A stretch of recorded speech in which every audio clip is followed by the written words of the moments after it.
Le he pedido permiso al pastor Márquez para que aprovechemos la oportunidad que hemos tenido de reunirnos, amados hermanos de diferentes naciones, pero también personalidades del ámbito político que están con nosotros por primera vez. Entre nosotros está, como ya se mencionó, un diputado peruano que además ha ostentado el máximo cargo dentro del Congreso, el diputado Luis Galarreta.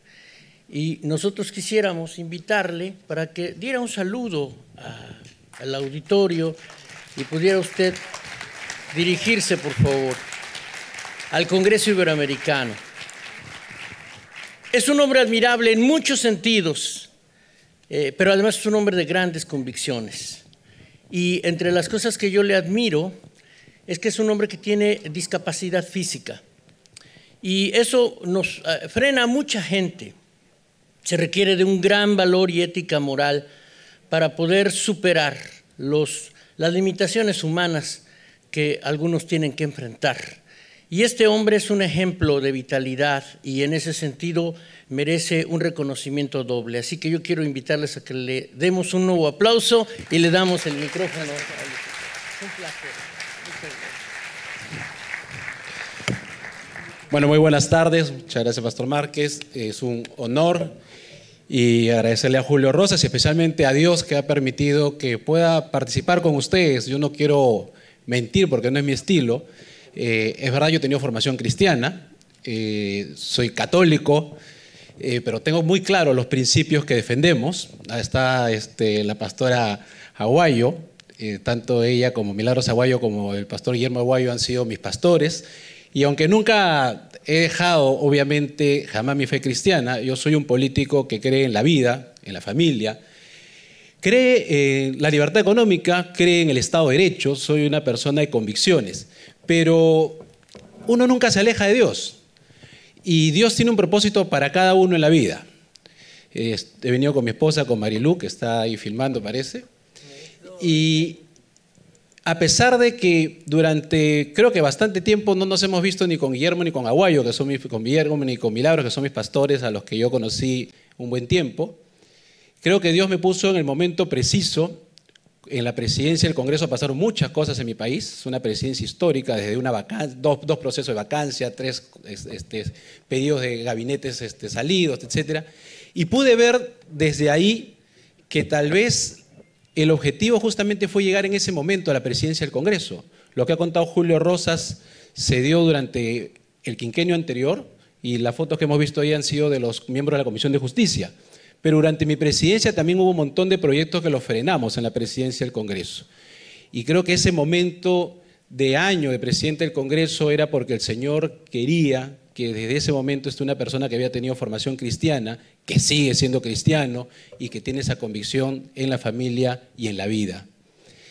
Y en estas épocas complicadas, no voy a hablar de asilos, en estas épocas complicadas que tenemos aquí en Uruguay, por ejemplo, una situación que felicito a los organizadores que hayan escogido Uruguay, donde había una avanzada muy fuerte de la ideología de género, de todos estos aspectos que buscan destruir a la familia. Solamente quiero terminar señalando, todos ustedes saben que esto es mundial, es decir, la familia viene siendo atacada, los principios fundacionales de nuestras sociedades vienen siendo atacados en todas partes del mundo y creo que lo ha hecho muy bien Julio. Requiere de los creyentes, requiere de aquellos que son católicos, evangélicos, de aquellos que son de convicción, de la sociedad civil en general, porque en el fondo sí somos más. No estoy hablando de los que militan necesariamente en una iglesia, somos más los que somos hijos de Dios, los que creemos en el Señor.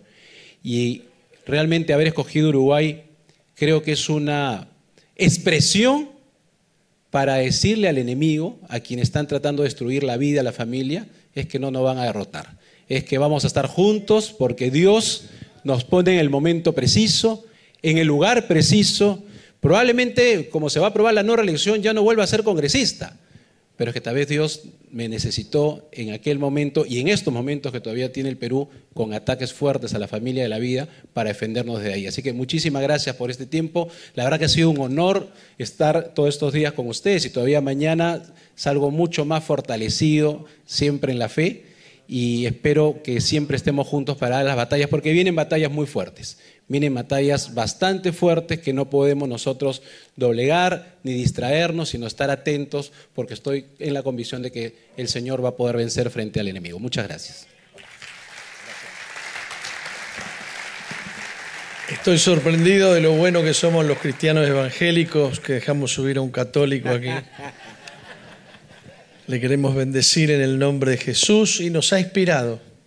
Nos ha inspirado, hemos tenido algunas charlas, un hombre de convicciones, inteligente, y he tenido oportunidad de almorzar con él y ver la habilidad que tiene para manejar.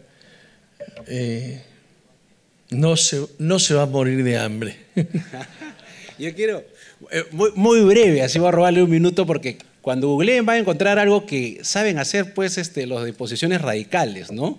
Cuando yo fui presidente del Congreso, esto lo comentaba en el almuerzo, me has hecho acordar, una de las cosas que se decía es que en mi presidencia el Congreso gastaba 84.000 soles en rosas, ¿no? Y presidente del Congreso, porque empezó una campaña de deslegitimar al Congreso.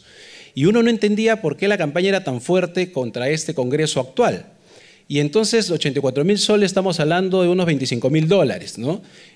La Cancillería y los parlamentos en el mundo gastan un poco más en flores porque van invitados de todo el mundo.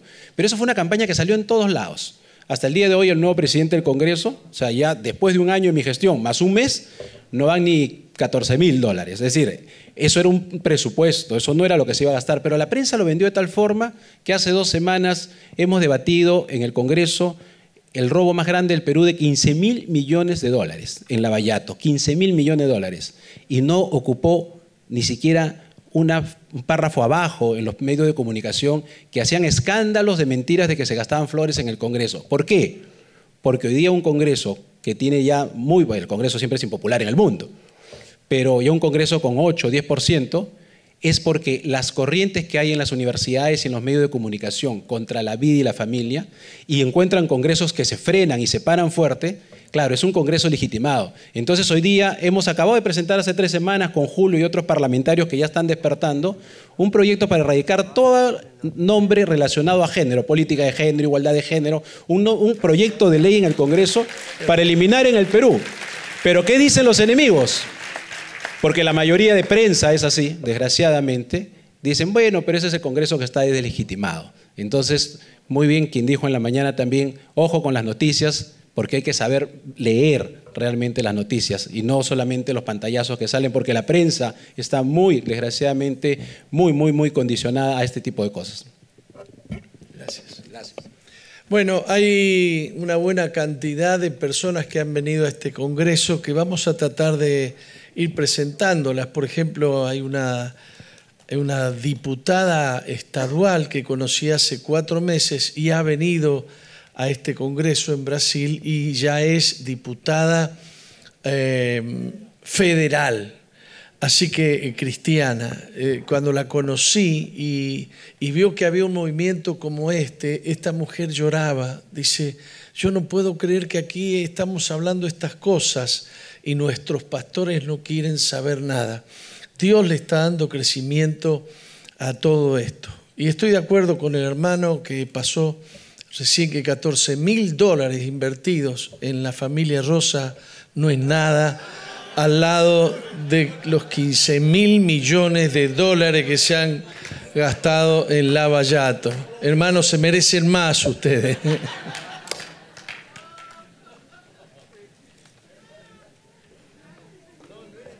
Muy bien, la verdad es que estamos pasando un tiempo muy especial, ¿no es verdad? Queremos continuar con el orden previsto para esta tarde y para eso vamos a presentar a los panelistas del segundo panel, que justamente trata acerca del testimonio de los cristianos en la política. Queremos recibir con un fuerte aplauso al diputado Gerardo Amarilla, al diputado Álvaro Dastugue, al diputado David Geleret y a la directora de Educación Terciaria de Cerro Largo, Paula Dos Santos. También dejo con ustedes al moderador de este panel, el doctor Marcelo Díaz. Buenas tardes. Buenas tardes.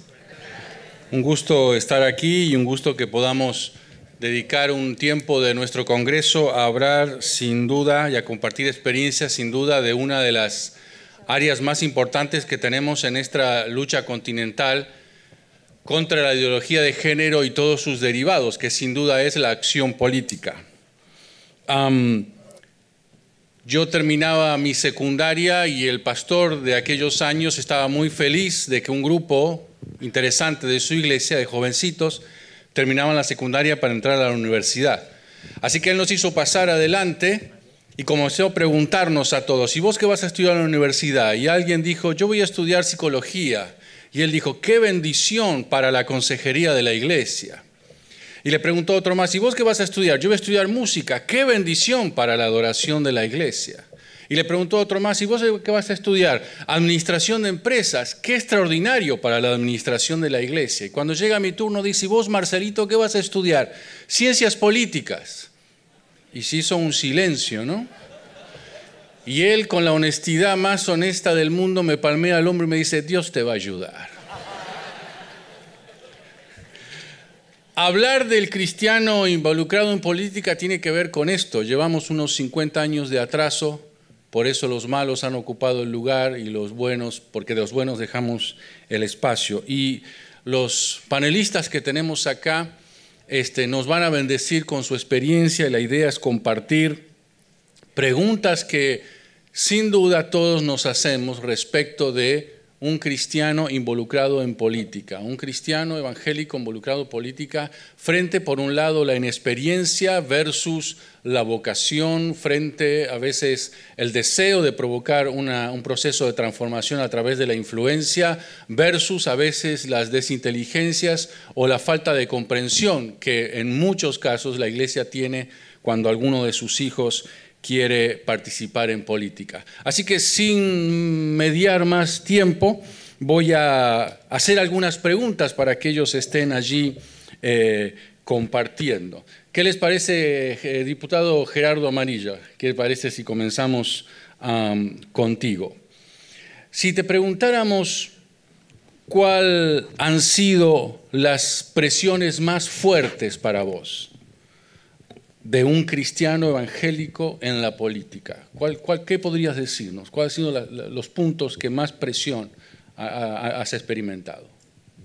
Estuve en la Cámara de Diputados y era un llanero solitario, digamos, ¿no? Ahora, gracias a Dios, está Álvaro, está Benjamín, y hay otros hermanos en la vuelta que nos brindan mucho apoyo, pero en aquel momento todos los temas desde el inicio de la legislatura eran temas donde había mucha presión de la prensa, mucha presión de los diferentes sectores políticos, que decía, bueno, a ver, el evangelista, ¿qué es lo que va a decir?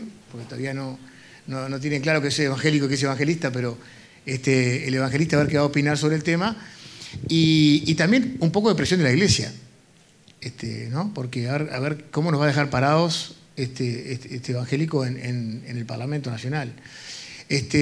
Yo creo que en todos los temas sentí una presión enorme.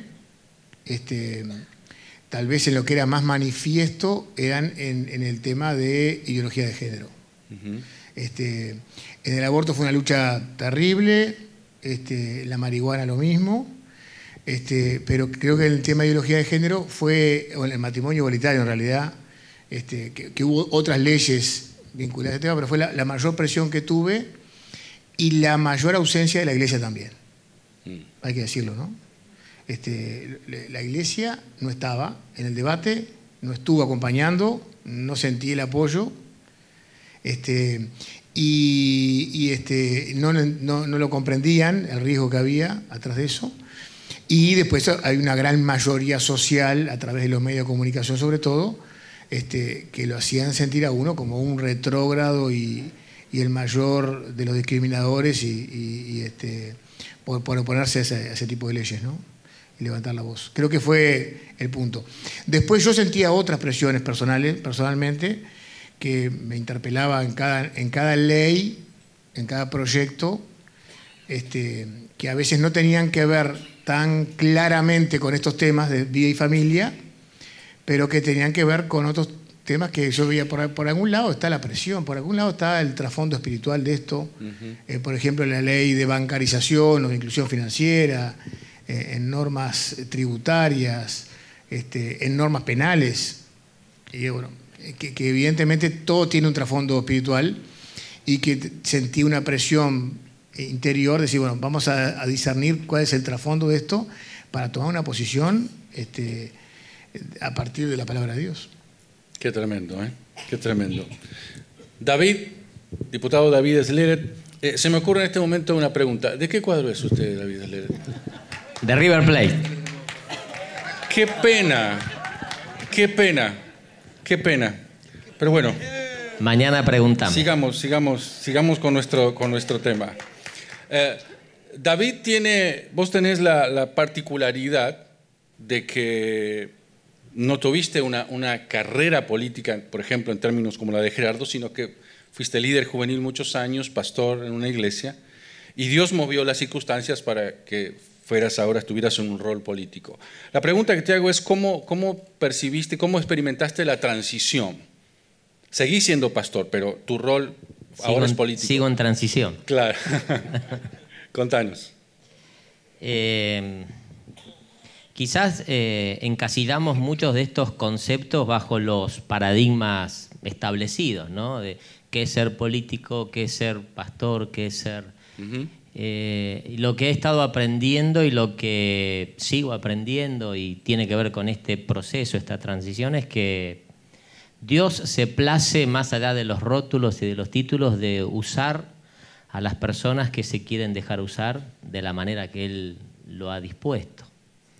A lo largo de toda la vida yo nací literalmente atrás de la iglesia, es decir, una familia de pastores que vivíamos en la casa pastoral atrás del templo, es decir, así que las hice todas, todas, hasta bañarme en el bautisterio. Claro, era la expectativa del día después de los bautismos. Claro, se tomaba el vino de la Santa Cena también, Marcelo. No, esa no. Pero cuando ya en la instancia de la vida, cuando uno pasa a los 40 y cree que tiene todo relativamente, no resuelto, pero al menos encaminado, la familia, en el caso mío también la profesión, soy contador público de profesión, el trabajo en el ministerio y demás, en el caso particular nuestro, Dios irrumpió de una manera creativa, original, distinta, abriéndole a la iglesia una puerta en la política. Y bueno, quizás podría haber sido otro, en ese momento me tocó a mí y como vos decías, de la nada, sin militancia política, sin afiliación partidaria, sin haber hecho quizás ese recorrido clásico de todo político para llegar a algún cargo electivo, Dios dispuso que en esa primera instancia, esto fue en el año 2013, fines del 2013, fui electo concejal en mi ciudad, en la ciudad de Neuquén, y por algunas circunstancias, inmediatamente de asumir como concejal, el Consejo Deliberante me nombra presidente del Consejo Deliberante y terminé con ese mandato de 4 años en diciembre del año pasado. Y el año pasado la decisión a tomar era, bueno, continuar, darlo por finalizado, es decir, una etapa, una experiencia que fue muy positiva, muy buena en la ciudad, o plantear un nuevo desafío o entender que Dios estaba marcando otro camino, una puerta más grande, que era la de poder llegar al Congreso Nacional. Y humanamente era la instancia más difícil desde el punto de vista electoral. Inclusive lo más cómodo, lo más sencillo, lo seguro era ir por la reelección y quedarme como presidente del Consejo Deliberante en la ciudad de Neuquén. Esto era un desafío mucho mayor, que ni las encuestas al principio nos daban muy bien, pero iniciamos un camino de trabajo de 7 meses, donde sí tuve que hacer política de verdad, caminar y andar. Y bueno, eso trajo como resultado no solamente haber sido electo diputado nacional, ahora estoy cumpliendo mi primer año de mandato en el Congreso, sino haber hecho una elección realmente muy importante en Neuquén. Histórica. En Neuquén gobierna el mismo partido político hace 55 años. Hace 55 años que tiene el gobierno de la provincia un partido, y contra eso nos enfrentábamos, con todo lo que eso implica. Y no solamente que fui electo diputado nacional, sino que ganamos esa elección. Le ganamos por primera vez a ese partido. En la primaria quedamos primeros por 1 punto y en la general ganamos por 8 puntos. Y eso fue muy significativo, no solamente en Neuquén, sino aún en el ámbito nacional. Fue noticia nacional, una repercusión muy importante en el gobierno nacional. Y uno, parte de las cosas que va aprendiendo, ¿no? Cómo tener votos garpa, como se dice, ¿no? Porque Neuquén es una provincia relativamente chica, somos el 1,4% del electorado a nivel nacional. No existimos dentro del volumen de votos que tienen otras provincias argentinas. Neuquén tiene 5 diputados nacionales sobre 257 diputados de la Cámara en total. Así que un diputado de la provincia de Neuquén, la verdad que no es muy representativo dentro del escenario nacional. Quizás ahora sí por la cuestión del desarrollo del gas y petróleo no convencional que hay en Neuquén, hemos tomado mucha más relevancia por una cuestión estratégica desde el punto de vista energético, pero realmente esto tuvo un impacto importante y bueno, fue pura gracia de Dios. La transición sigue, no sé hasta cuándo, porque el corazón de servir a Dios y de estar siendo parte de la extensión del reino, yo creo que tiene que ver con una nueva concepción, como vos mencionabas, una nueva concepción de la iglesia, una nueva concepción de los cristianos, una nueva concepción de la pastoral, de que estamos en un proceso de tomar un espacio o de ocupar un espacio que por distintas razones, por inacción, por omisión, por ignorancia o lo que sea, habíamos abandonado, y que estamos lanzados a afectar y a influenciar. Así que tratando de pastorear en el lugar donde Dios nos está permitiendo trabajar ahora. Gracias, David, excelente. Álvaro, te quiero preguntar, vos tenés más o menos parecida la experiencia de David, porque de hecho que no sos un hombre de la política en términos históricos. Entonces, la pregunta que tengo para vos, esta primera pregunta es, ¿cuál fue la reacción que vos percibiste en general de la iglesia o de la iglesia uruguaya cuando decidiste dedicarte a la política? Bueno, qué compromiso delante de tantos pastores y de tanta iglesia. Y tengo que decir la verdad, me dice aquí David. Y solamente la verdad.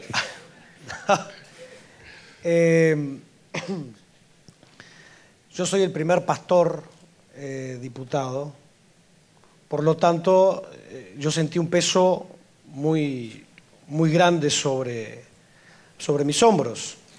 De hecho, como tú decías, Marcelo, yo no hice carrera política, así que me estaba entrometiendo o metiendo en un lugar que yo no conocía, no sabía cómo se manejaba. Conocía de lejos sus integrantes, por la pantalla grande los conocía. Y como mi campaña fue lejana a esos participantes, era toda una interrogante.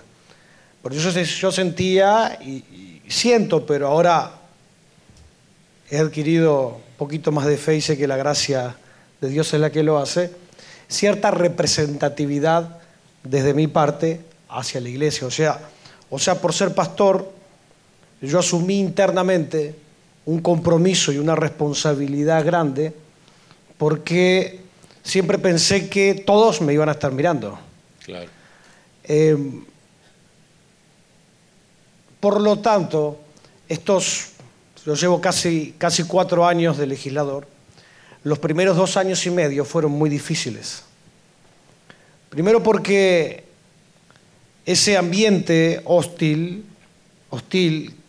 desconocido y por el cual yo tenía muchas incertidumbres, también me generó cosas acá adentro.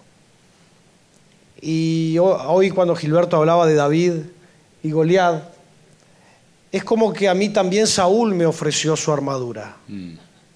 Y me dijo, tomá, esto es lo que necesitas para estar acá adentro, ponete este casco, ponete esta armadura, agarra esto. Y yo creo que me pasó lo mismo que David, me puse esa armadura. Y traté de caminar con esa armadura esos primeros años creyendo que era lo correcto. En mi ignorancia o en mi pronto caminar en ese terreno que no conocía, traté de caminar con esa armadura que no me correspondía. Por lo tanto, me sentí lejano a la iglesia, en primera instancia desde mi interior, desde mi persona, y también yo sentía lejos a la iglesia de mí. Pero creo que desde hace 2 años hacia acá, Dios ha tratado conmigo y he tenido otra luz y creo que se me han ido muchos miedos y temores, que muchos de ellos eran porque yo me sentía y me siento representante de un sector de la iglesia evangélica. Y yo como pastor he predicado, y uno de los temas que más me gusta compartir y predicar es sobre la identidad, justamente sobre la identidad. Y yo lo que entiendo que tuve los 2 primeros años de mi legislatura fue una crisis de identidad yo mismo. No de género, sin duda que no. Gracias. Vale la aclaración, vale la aclaración en este contexto. Y esa crisis de identidad, como yo decía, personal, también me separó de la iglesia. Pero te decía, Marcelo, que desde hace 2 años hacia acá Dios ha tratado conmigo, me ha hablado y me he sacado esa armadura que Saúl me había prestado. He vuelto a ser quien soy. Soy un pastor. Mi sueño siempre fue ser pastor. Y una de las crisis más grandes de mi vida, ahora cuando le preguntabas a Gerardo, yo lo pensaba dentro de mí, es cuando a mí me dan la orden de ser legislador, de ser político. Porque yo era de aquellos que soñaba que iba a caminar. Yo me convierto en el 2003, 2004 me enamoro de Cristo, impresionante, dejo todo y leo Buen Día Espíritu Santo, que seguramente varios de acá lo han leído. Así que yo era de aquellos que soñaba que iba a caminar por el centro y por los trenes y por los autobuses y la gente se iba a caer al lado mío. Y ahora me estaban sacando ese ministerio para meterme sentado al lado de 99 legisladores contaminados con el infierno. Y yo creí que estaba perdiendo todo eso y se me estaba terminando ese sueño. Pero hoy siento otra libertad. Nuevamente volví a ser quien soy. Así que creo y siento, principalmente creo, que tenemos un largo camino por recorrer hacia adelante. Y también ahora siento y creo y veo y escucho la iglesia más cercana. Por lo tanto, hoy me siento respaldado por la Iglesia Evangélica Uruguaya. Qué bueno, gracias a Dios. Paula. Paula, tu trabajo en la política está casi íntimamente ligado a la cuestión de la educación, o por lo menos es tu principal experiencia. Y la pregunta que tengo para vos, para hacerte es, bueno, existe un mito a veces, equivocado, de que meternos en política a los evangélicos es muy difícil porque el mito dice que no, yo solamente podría trabajar al lado de otro político evangélico, de otro cristiano.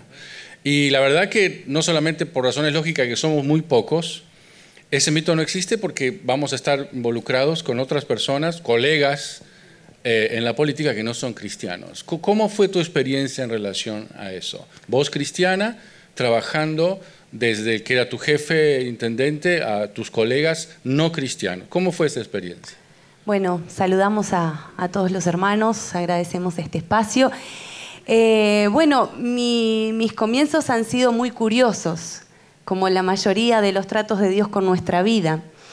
Un día el intendente departamental llega a una de nuestras reuniones y luego de ver la actividad que estamos haciendo, le dice a mi papá, que es pastor por casi 50 años, y le dice, quiero que tu hija esté, bueno, que forme parte de mi equipo.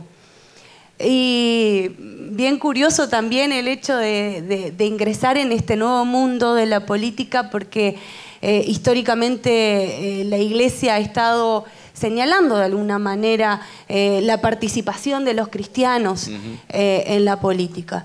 E inclusive a veces nuestros propios paradigmas mentales, ¿no? Es decir, yo en esto no quiero meterme mucho porque, bueno, mi llamado va por este otro lado y quiero servir con pasión a Jesús y quiero hacer lo que Él me ha llamado a hacer. Y bueno, y en ese momento doy gracias a Dios por el sabio consejo de un padre. Estamos en un congreso que habla acerca de la importancia de la familia. Y el sabio consejo de un papá que supo creer y que supo motivar y que supo inspirar en este caso a su hija, a su familia, para poder ingresar en el mundo de la política.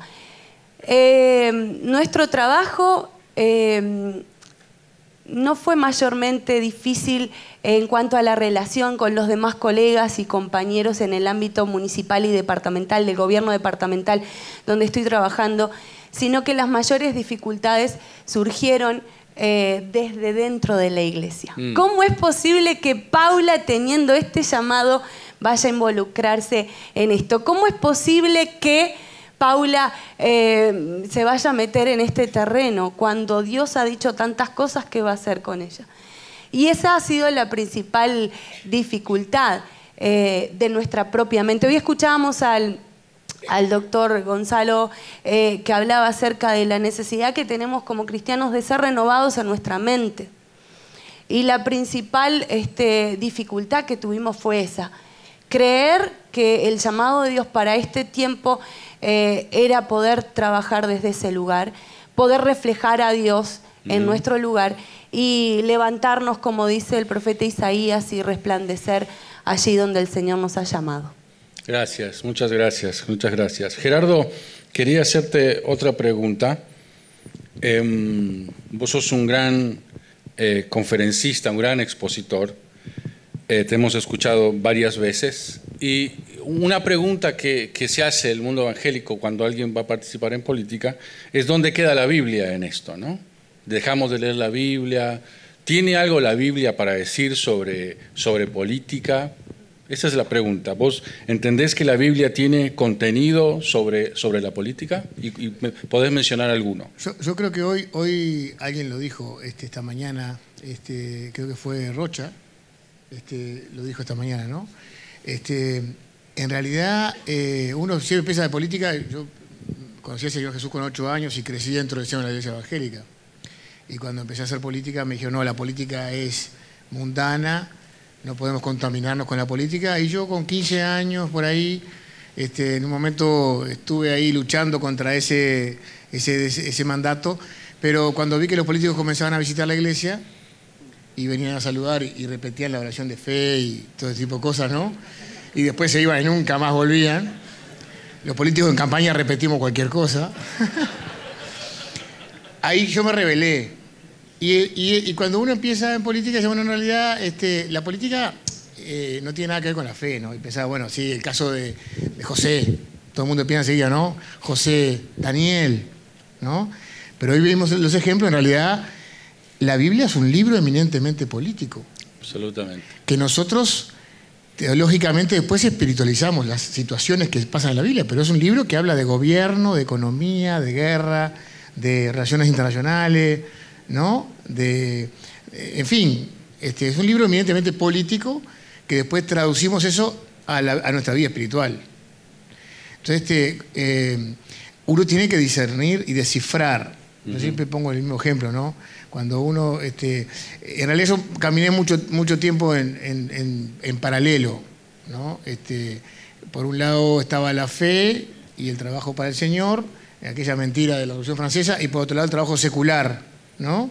Eran cosas como independientes y separadas. Hasta que el Señor me sacudió en mi segunda conversión y me hizo entender de que todo era para Él, que no podía compartir el tiempo, que la actividad secular, que yo lo llamaba secular, valía la pena la política si la hacía para el Señor. Y ahí es donde comienzo a vivir un proceso que me lleva en primer lugar a la Cámara de Diputados y me hace escudriñar y poder tratar de, no en todos los casos, pero tratar de decodificar todo lo que está pasando en el mundo natural al mundo espiritual, ¿no? Yo siempre digo, es como los transformadores eso de los celulares o de las computadoras, ¿no? Que transforman la energía 220 a, creo que es 12 volts la otra, ¿no? Y lo mismo tenemos que hacer en política. Desentrañar esta política educativa, esta política económica, esta política de medio ambiente o de desarrollo, o estos tratados internacionales, ¿qué esconden por atrás? Y tenemos que, evidentemente, en primer lugar, y es lo que yo hago cada mañana, es leer la Biblia, y después leer las noticias, y leer los comunicados de prensa, y leer las declaraciones políticas, pero intentar con lo que ver con los lentes de la palabra de Dios todo el resto de la realidad. O sea que creo que es fundamental. No hay otro libro en la historia de la humanidad que contenga, no solamente para la vida espiritual y para nuestra vida personal y para nuestra vida familiar y para nuestra conducta, las recetas que están allí, sino que para la actividad, para la vida social, que tienen que ver con el gobierno de una nación. Y ahí están los secretos. Excelente, excelente. David, quería preguntarte, de hecho les comento, ¿no? Hay un libro extraordinario que se llama Justicia según Dios, de Landa Cope, y ella explica que el formato de gobierno que Dios quiere enseñarnos está en el Antiguo Testamento y el carácter de los gobernantes está en el Nuevo Testamento, ¿sí? Como un dato, como para que también lo puedan leer. David, más allá de la tristeza de haberse ido a la B, quería preguntarte, ¿qué pueden aplaudir si quieren, por favor?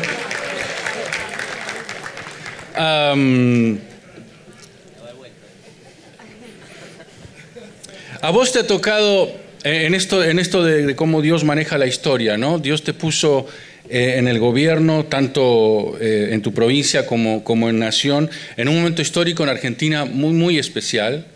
Los debates, ¿no es cierto?, sobre todo en la cuestión del aborto y la cuestión de ideología de género, participaste activamente y visiblemente en las marchas y las concentraciones allí en el Congreso de Buenos Aires.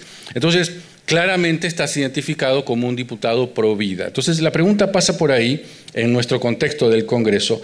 ¿Cómo percibiste y cómo manejaste la reacción de tus colegas políticos frente a tus posturas tan concretas y visibles siendo un diputado pro vida?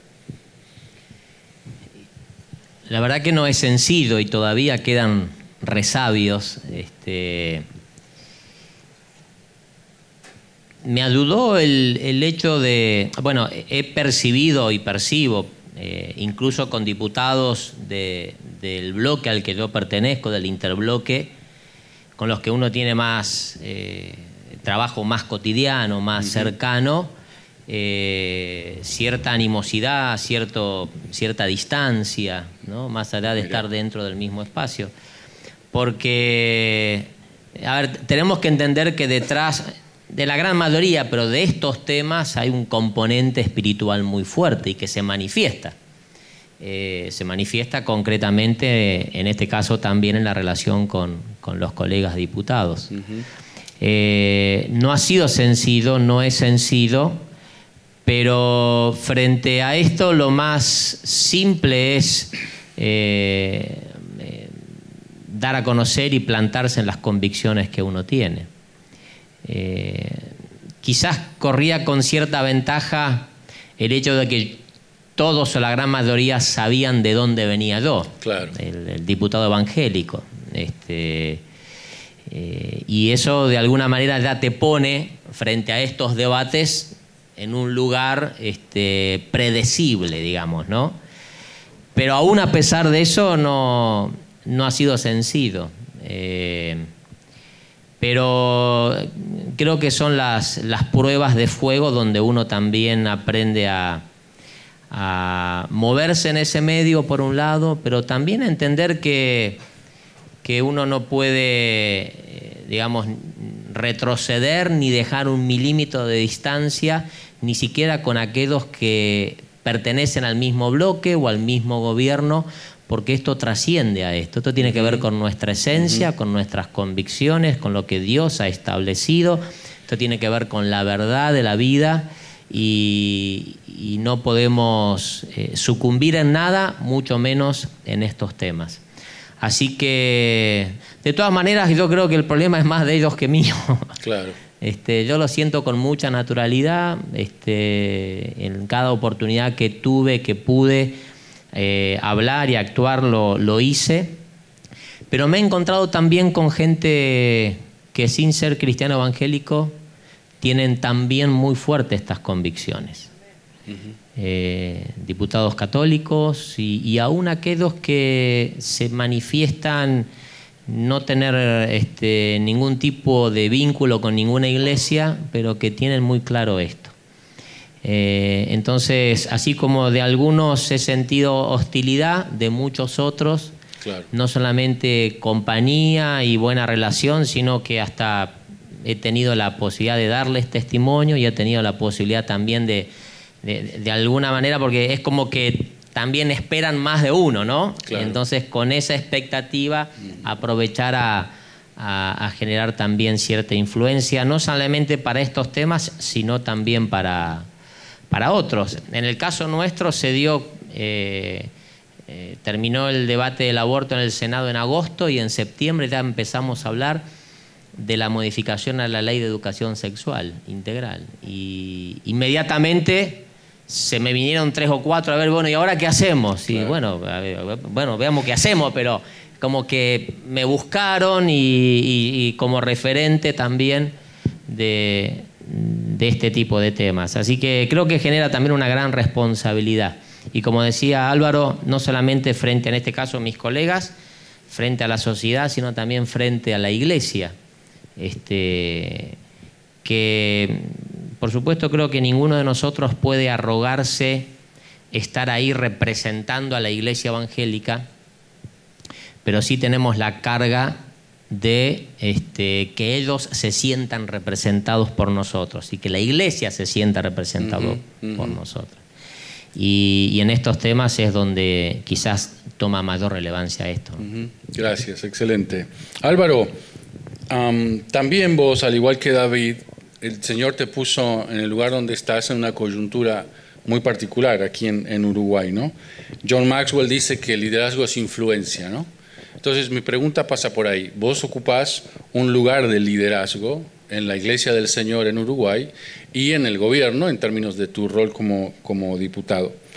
¿Cuál considerás que podríamos, y con la humildad con la que te conocemos, podrías mencionar cuál te parece a vos que han sido en tu gestión, usado por el Señor, ya lo sabemos, inspirado, aconsejado por otros, pero qué podrías mencionar de cuál ha sido alguna de tus mayores influencias en la gestión, alguno de tus logros? Porque también hace falta que hablemos de esto, ¿no? ¿Qué hemos logrado a partir de tu rol en el Congreso? En el Congreso, específicamente. Sí, como diputado, como político. Bien. Yo cuando entré al Congreso, al siguiente año, fui presidente de la Comisión de Adicciones. Por lo tanto, tuve un año entero presidiendo la Comisión de Adicciones. La ley de marihuana se había regulado 2 años atrás, a fines del 2013. Yo creo que hice un trabajo interesante todo ese año presidiendo la Comisión de Adicciones, desmascarando el mensaje o la mentira que el gobierno predicaba sobre la regulación y la producción, comercialización y distribución y venta de la marihuana. Allí citamos varias veces a la Junta Nacional de Drogas, estuvimos allí, y yo creo que una de las cosas que hicimos importante, que el presidente, y creo que dado a nuestro grito, a nuestro trabajo, yo creo que ahora el presidente doctor Tabaré Vázquez está impulsando una campaña publicitaria para hablar sobre lo nocivo que es el consumo de marihuana. Mirá. Y nosotros, y que está saliendo en la prensa, está saliendo en los canales, no como nosotros quisiéramos, obviamente. Yo todavía considero que es medio licuado la publicidad, la campaña. Pero digamos, es más de lo que había antes. Sí, pero mejor porque el presidente dijo, es verdad, la regulación de la ley aprobada ha bajado la percepción del riesgo y ha aumentado el consumo, por lo tanto hagamos algo, dijo. Mira. Y él tomó cartas en el asunto como nunca lo había hecho y hoy hay una publicidad en canales abiertos contra, digamos, o que tengan precauciones los jóvenes al consumir marihuana. Y cuando nosotros citamos a la Junta Nacional de Drogas, hicieron lo mismo, pero la publicidad que hicieron era consumí, festejemos la regulación. Claro. Más de lo mismo.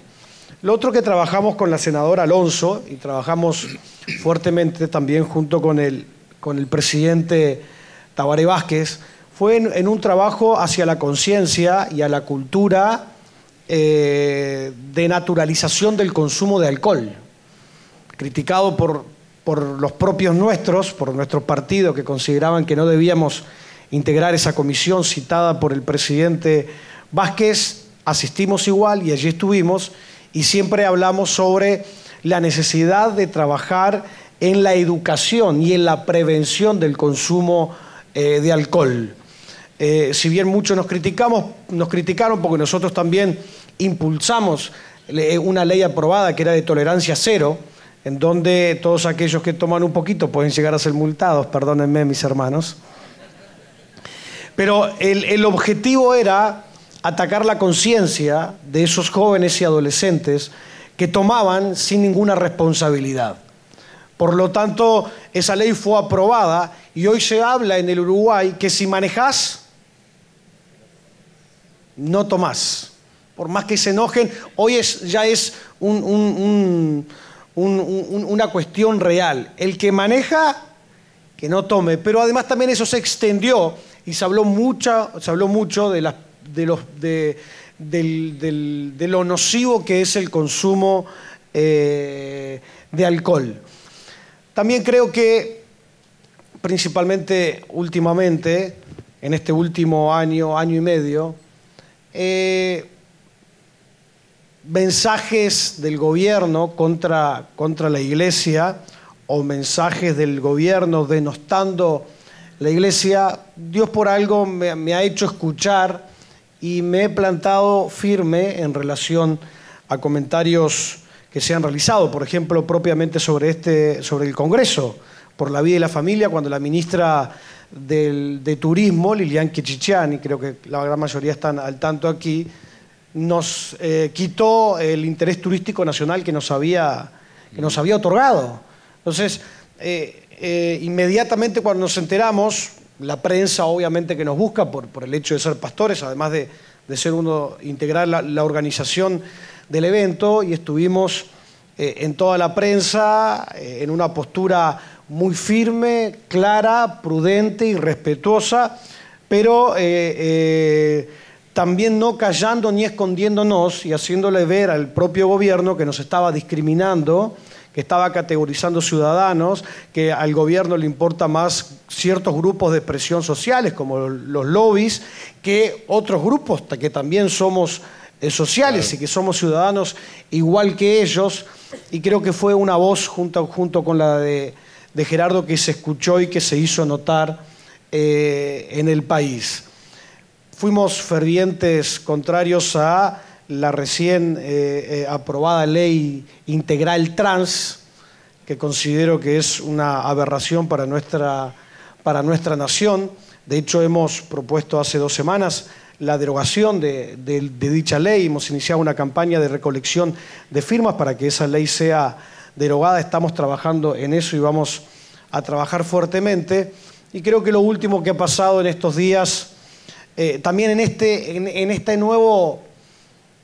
no nueva identidad, pero sí asumiendo quién soy y la responsabilidad que tengo, cuando la ministra trata de plaga que aumenta y que nos pisa los talones a los cristianos, creo que hubo una repercusión fuerte mediática, en donde traté de posicionarme muy firme, pero como decía antes, también respetuosamente, aún anunciándole a la ministra que estamos dispuestos a perdonarla, si ella se retracta y si se arrepiente.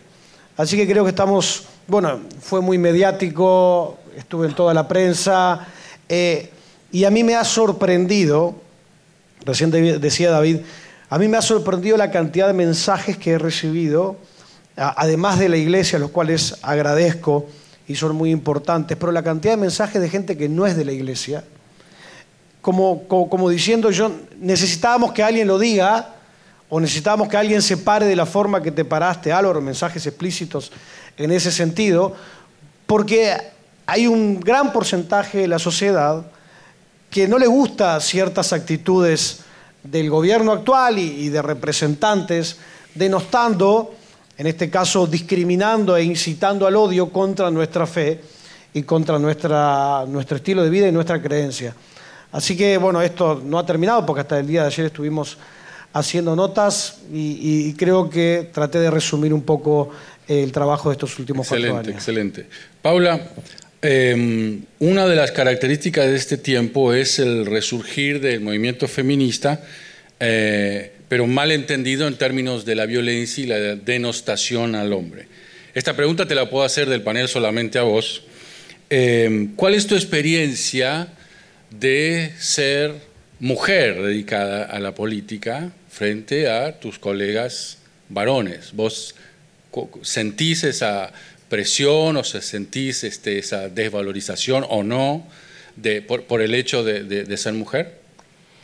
Bueno, creo que principalmente cuando tienes claro, y hemos estado hablando durante todas las charlas y los talleres que hemos participado, cuando tienes clara tu identidad de quién eres en Cristo, de quién eres como hijo de Dios, cuando tienes claro tu llamado y el propósito que Dios tiene con tu vida y a través de tu vida, entonces puedes sortear, sin duda que surgen obstáculos, uno de ellos, por ejemplo, el hecho de ser mujer, de poder acceder a determinados lugares o cargos con poder de decisión o con poder de tomar determinadas acciones.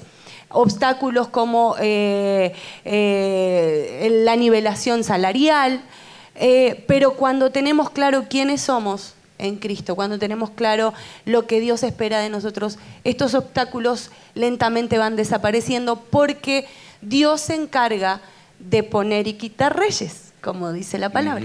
Y Dios se encarga de poner a las personas correctas en el momento correcto, en el lugar indicado, para que obren a favor del propósito que Dios mismo tiene con tu vida. Así que, bueno, sí, sin dudas que han surgido dificultades, pero creo que ha sido mayor el propósito y el llamado de Dios, la pasión por el cumplimiento de ese llamado de Dios para nuestra vida, que ha permitido que podamos ir sorteando todos estos obstáculos. Qué bueno, qué bueno. Gerardo, quería hacerte, vamos casi a una última pregunta para cada uno, y Gerardo, quería hacerte una pregunta que es bien difícil. En esto de este redespertar de la participación política por parte nuestra, de los evangélicos, sigue estando la pregunta, y respetamos todas las posturas, de que podría funcionar o que es posible la conformación de un partido evangélico, ¿sí? no un partido formado por evangélicos, sino que se identifique claramente como partido evangélico tal o partido cristiano tal, etcétera. Vos tenés mucha experiencia en el campo de la política y en la cuestión partidaria, por eso te hago esta pregunta a vos. ¿Cómo pensás que puede ser eficaz la conformación de un partido político evangélico en nuestras naciones? ¿Qué podés decirnos acerca de eso? Me acuerdo que estaba en una reunión hace unos 6 o 7 años, que había algunos otros hermanos también, creo que estaba Alvarito, y una reunión de pastores, analizando un poco la participación de los cristianos en política. Y en Uruguay, para los que no son de Uruguay, históricamente están los blancos y los colorados, ¿no? Que un poco definen los colores con los que se identificaron nuestros partidos originales allá hace 182 años. Entonces un pastor levanta la mano, dice, yo creo que en Uruguay llegó la hora de fundar el Partido Marrón. Ah, mira. Y todo el mundo quedó azorado. Y sí, porque es el color de la cruz de Jesús, decía. O sea, lo veía tan claro él. Mirá. Y yo creo que no tengo muchas preguntas, tal vez más preguntas que respuestas para esa interrogante tuya. Hay un libro que yo cuando empecé en esto de tratar de entender el propósito de Dios para la política, había poco material escrito en español, por lo menos, sobre cristianos en política. Y me acuerdo que en la librería del CLC, acá en Montevideo, encontré un librito que estaba de oferta, en saldo, que ya no se vendía, nadie lo quería comprar, que era de un teólogo calvinista llamado Runner, con doble N, que se llama Academia y Política Escriturales. Creo que está en PDF ahora en Internet. Y él hablaba sobre la situación que en los años 60, bueno, los cristianos en muchos lugares del mundo no hacían política, pero tampoco iban a la universidad, no, estaba prohibido. Por eso el libro tiene ese título. Y ahí hablaba sobre que los cristianos en Estados Unidos, la mitad estaban con el Partido Demócrata, los más liberales, y la mitad con el Partido Republicano, los más conservadores. Entonces él decía que en realidad era bueno estar en todos los partidos, pero el nivel de incidencia era cero porque se neutralizaban. 50% de un lado y 50% del otro. Entonces, yo creo que hay diferentes realidades según los países, y acá hay gente de muchos países. Hay lugares donde capaz que no hay una historia de partidos tan sólida y nacen y mueren partidos temporalmente, y por ahí hay conformaciones cristianas. El caso de Costa Rica, no sé si está por ahí Gonzalo todavía, pero el caso de Costa Rica es un caso donde ha habido varios partidos. La democracia cristiana histórica se dividió en 3 o 4 sectores, ahora está Reconstrucción Nacional, que es el grupo de los cristianos, y creo que tienen 14 diputados. Y Álvaro, Fabricio está creando un nuevo partido. Un nuevo ¿no? partido. Entonces creo que hay lugares donde bueno, asistimos en México a lo que fue un partido básicamente con un trasfondo espiritual cristiano muy importante, como Encuentro Social. Hay lugares donde esto es posible. En Brasil mismo, el partido social cristiano, el PSC, el pececito verde, ha tenido también una trascendencia importante. Hay lugares donde tal vez, como en el caso uruguayo, donde la historia de los partidos es tan sólida y es tan conservador el sistema, que a veces es difícil crear partidos. Y también el tema es, ¿conviene que nos engueticemos, digamos, en un gueto, los cristianos? Ahí están los cristianos. ¿O conviene que nos entreveremos con el resto de la sociedad, en definitiva, y de los sectores políticos para influenciarlos desde adentro? Es mucho mejor trabajar todos cristianos. Bueno, es mucho mejor. Sí. Podés hacer un signo de pregunta y es mucho mejor.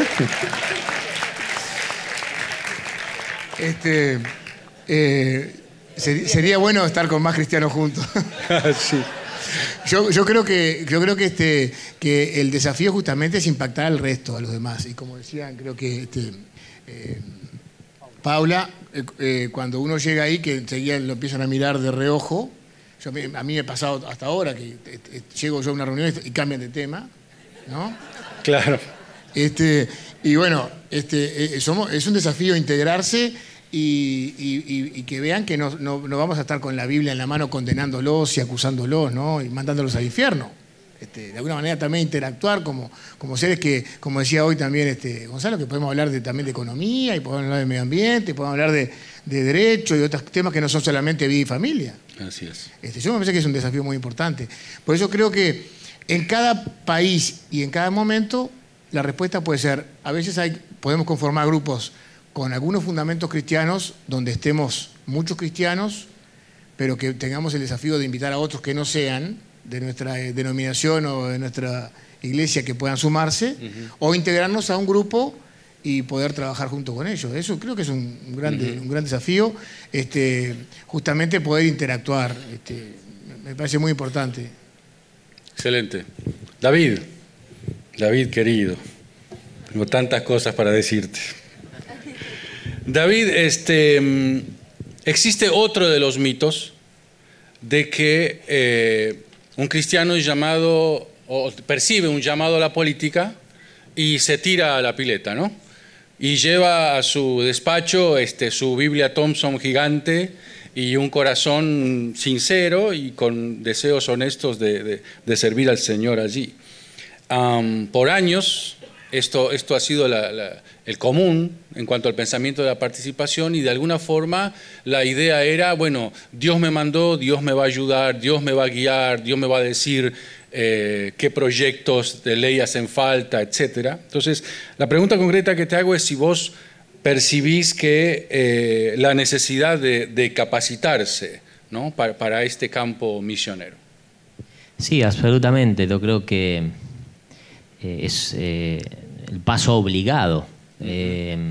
Creo que incluso también para sacarnos el saco que en la sociedad muchas veces piensa de que somos buenos para nada, de que somos hasta ignorantes de muchas cosas, y por otro lado por la responsabilidad de ocupar un lugar en función de hacerlo con elementos ciertos que aporten, en este caso, siendo legislador, a la sanción de leyes importantes.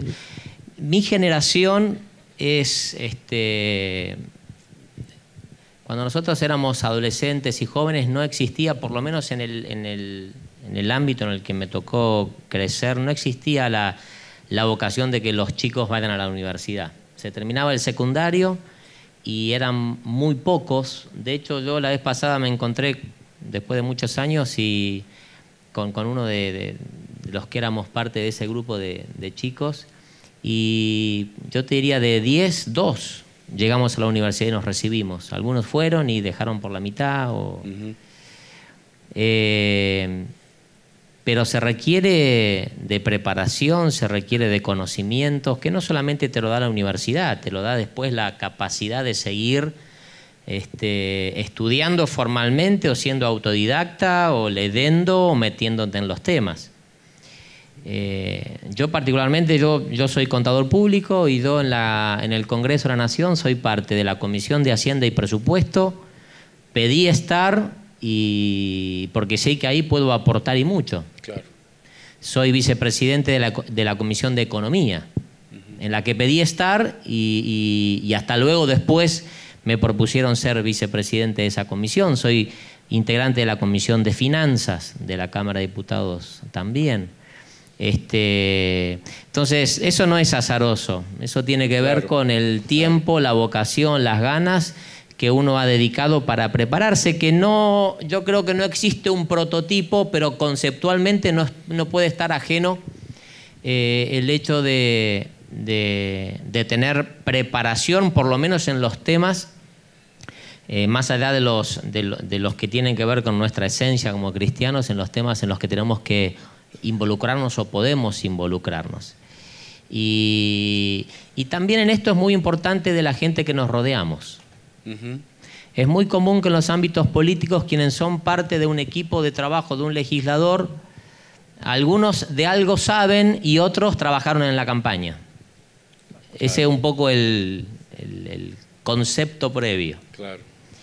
Y a mí Dios me ha dado la posibilidad de rodearme de gente realmente muy valiosa, jóvenes, la mayoría, que aman al Señor, que sirven al Señor, que están en una iglesia local, pero que también han estudiado, que se han formado, que han pagado el precio de dedicarle tiempo a ser buenos en algo, y en ese algo poder acoplarse. Entonces creo que también es muy importante formar ese grupo, crear ese entorno de trabajo que en definitiva te ayude a elevarte y no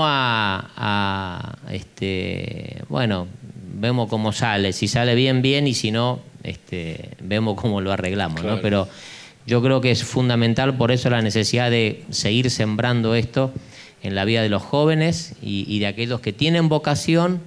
Dios se encarga de hacer lo milagroso, lo extraordinario, lo imposible, lo posible. Entre lo que entra la preparación es trabajo nuestro.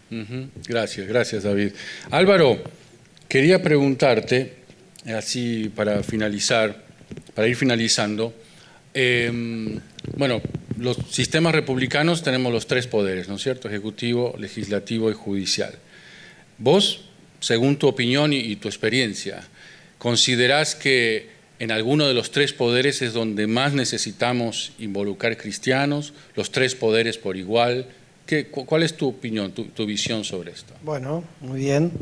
Creo que en los 3 poderes, tendríamos que llenar los 3 poderes de personas temerosas de Dios, que quieran hacer el bien y gobernar y legislar con justicia.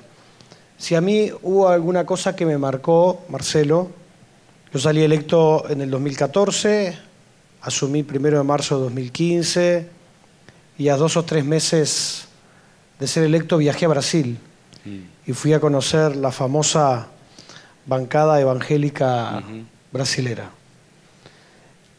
Y yo regresé de esa visita, de ese viaje diferente, con otra visión. Y cuando llegué a Brasil estuve en los 3 poderes, principalmente en el legislativo más. Pero me llamó poderosamente la atención cómo habían personas, hijos de Dios y cristianos, en todas las áreas. Yo llegué al Palacio Legislativo brasilero, me abrieron la puerta y el portero me dijo: "Buenos días, pastor, adelante, pase". Y yo lo quedé mirando y se habrá equivocado, digo yo. Y no me aguanté, me di vuelta y fui a preguntarle. Y me dijo que él era un hermano y que sabía que habían uruguayos visitando el palacio y que se había enterado. De ahí fui a una sala del Parlamento y allí habían una cantidad de hermanos que estaban hablando sobre la justicia, sobre la educación, sobre justamente el tema de manuales de diversidad, hablando de todas las áreas del país. Y uno opinaba esto y firmaban y acordaban y charlaban y analizaban y evaluaban. Y después de allí fuimos a la sesión, pero después nos fuimos a la Junta Departamental, que aquí sería la Junta Departamental, allí también es la Cámara de Diputados, pero estaduales en Brasilia. Y la presidenta era una mujer hija de Dios, creo que era una pastora, y presidía la sesión con tanta alegría, tanto gozo, que a mí me llamó poderosamente la atención y después fui a preguntar. Y dice: sí, es una chica de la iglesia, que no sé qué. No. Yo me vine transformado de ese lugar. Me vine transformado porque en Brasil las leyes que nosotros peleamos en Perú, en Iberoamérica, aquí en Argentina, en Uruguay, en Costa Rica, en Brasil no pasan por el Parlamento, porque ni siquiera a veces se animan a presentar ciertos proyectos de ley, porque hay más de 250 bancas que son cristianos. No estoy hablando de evangélicos hay 100 y poquito, pero se unen a una bancada católica muy fuerte que no permite que se discutan, como por ejemplo el aborto, como por ejemplo el matrimonio igualitario, como por ejemplo el tema de la marihuana, que se ha estado discutiendo en el periodo pasado, pero no avanzó. Y yo les pregunté antes de venirme y les dije, bueno, y con esto lanzo un desafío a la iglesia que están aquí presentes. Les pregunté qué habían hecho, cómo lo habían hecho, cuál había sido la evolución de la iglesia brasilera, porque claro, en Uruguay estaba el solitario Gerardo en aquella oportunidad solo. Yo recién había llegado para ayudarlo y para rascarle, pero no había nadie más, éramos los únicos dos que entramos junto con Lalo, pero yo llegué a Brasil y habían más de 100. Yo digo, estamos a años luz, ¿qué nos pasó? Y me contaron la historia, un pastor diputado me dice, lo que pasa es que hace 30 años en Brasil el gobierno comenzó a perseguir la iglesia y pusieron preso a uno y pusieron preso a otro, y un pastor dijo, yo voy a entrar a la legislatura para defender a la iglesia, y dice, pero necesito que la iglesia me apoye, así que empecé a repartir unos volantes que decía, cristiano vota cristiano.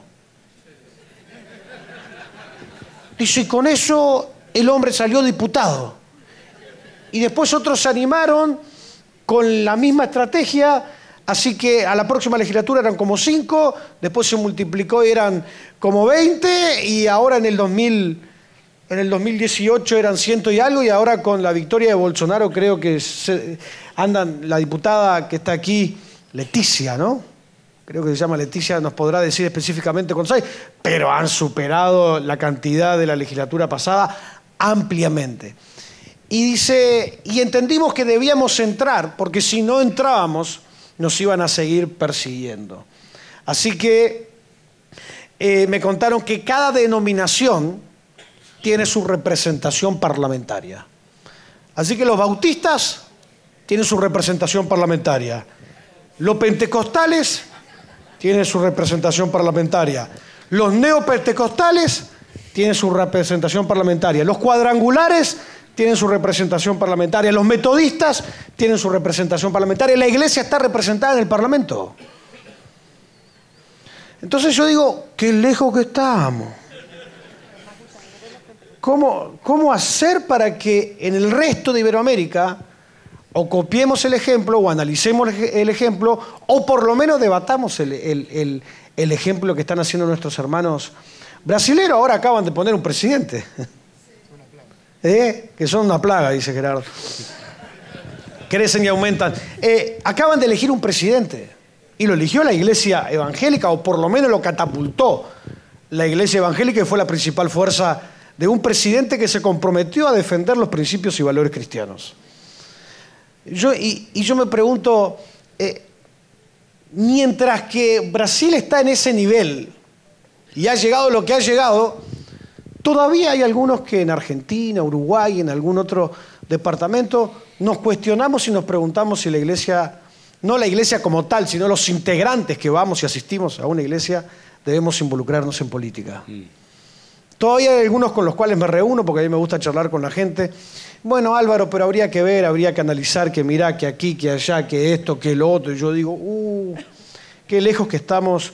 Todavía debemos tener participación en el legislativo. Hace poco con Gonzalo Ramírez estuvimos en Londres en un congreso sobre libertad de expresión y libertad de conciencia.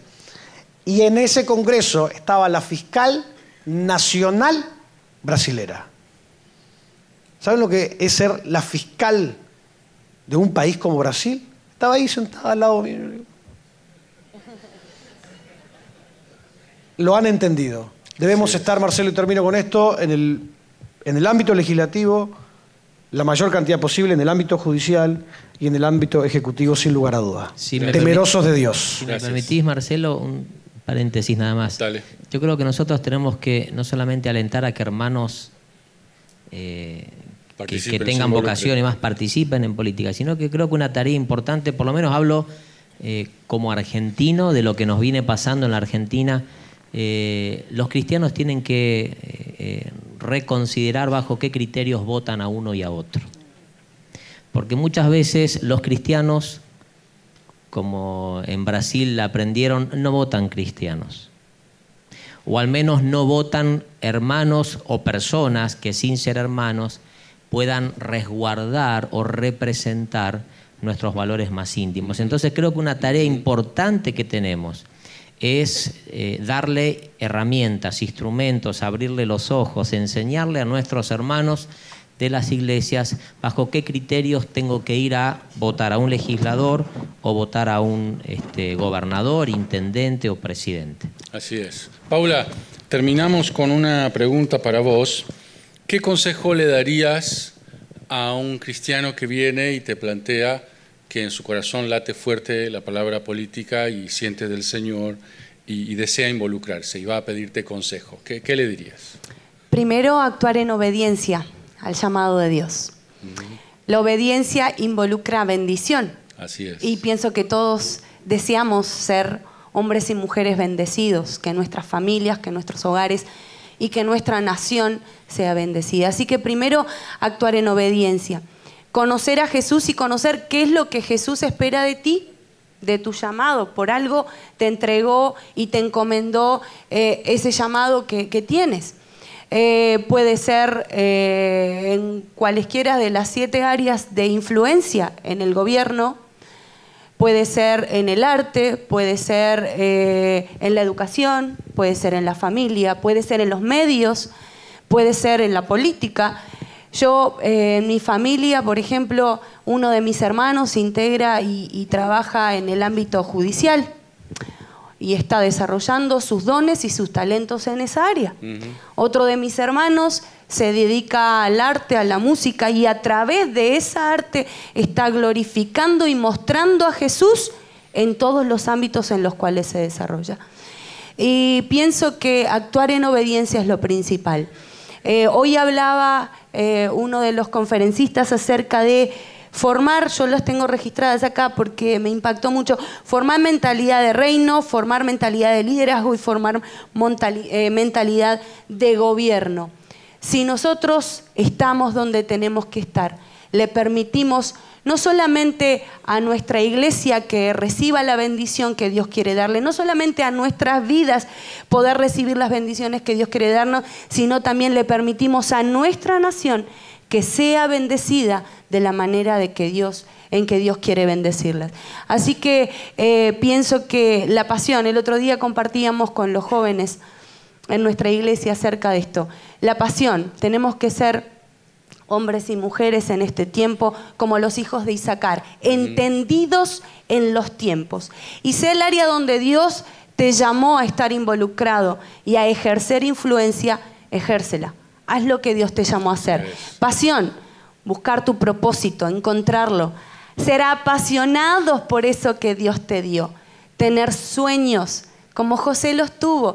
Y estuvo dispuesto a pasar un montón de vituperios, de obstáculos, hasta de su propia familia, pero logró alcanzar el propósito del supremo llamamiento que Dios tenía para él y ser el segundo en el orden de autoridad nacional. Ser apasionados, ser soñadores, marcar una influencia en donde Dios te llamó a estar. Ser optimistas, siguiendo la línea de la palabra, ser optimistas porque a veces somos un poco negativos y decimos, ¿y cómo yo si no tengo dinero, si no tengo las influencias necesarias, voy a alcanzar a hacer esto que me están proponiendo o esta puerta que me están abriendo? Tenemos que ser crédulos como los niños. Si a un niño un papá le promete, bueno, de Navidad, de fin de año, si aprobás todo el curso te voy a hacer este regalo, el niño lo cree y espera a fin de año tener las mejores notas, se esfuerza, hace lo mejor, da lo mejor de sí, pone todo su empeño, pone en la vidriera todos sus talentos y sus dones, es optimista, cree, porque cree en lo que su papá le ha dicho. ¿Estamos creyendo en lo que nuestro papá nos ha dicho? Y tenemos que ser, por último, para terminar la palabra, nobles, humildes, transparentes y confiados en que el propósito de Dios se cumplirá en nuestra vida si estamos dispuestos a hacerlo. Así sea. Gracias, Paula. Gracias. Vamos a orar para finalizar con este momento y yo quiero que déjenme hacer algo para orar. Pónganse de pie solamente los hermanos y hermanas que están trabajando en el campo de la política en su país o que son candidatos para las próximas elecciones de su país. ¿Pueden ponerse de pie donde están, por favor? Los que están trabajando y los que son candidatos eventualmente. Muy bien, los que están cerca, ¿por qué no les rodean e imponen sus manos sobre ellos y oramos? ¿Sí? Son nuestros hermanos y hermanas que entienden que Dios les ha llamado a influenciar en este campo y nos ponemos de acuerdo para que en el acuerdo hay poder. ¿Les parece? Oremos todos juntos. Rodeen a los que estaban de pie y bendíganlos, por favor.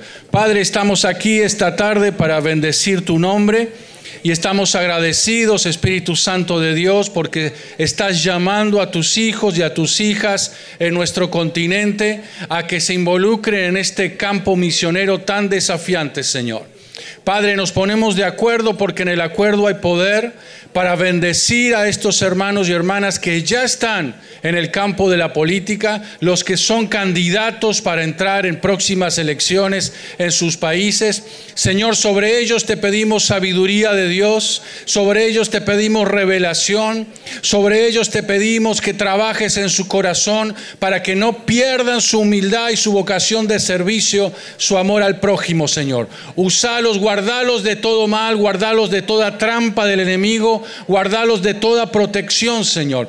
Bendeciles, dales sabiduría del cielo, Señor. Dales oportunidades de influencia de reino en los lugares donde tú los quieres poner.